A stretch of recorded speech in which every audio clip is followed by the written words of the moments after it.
Welcome.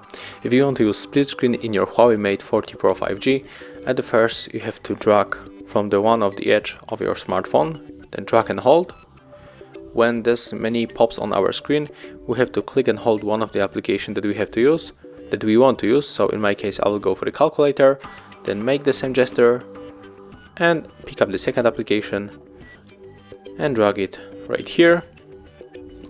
And as you can see right now, we can resize also the size of the application by moving the switcher, and we can work on the two apps at the same time.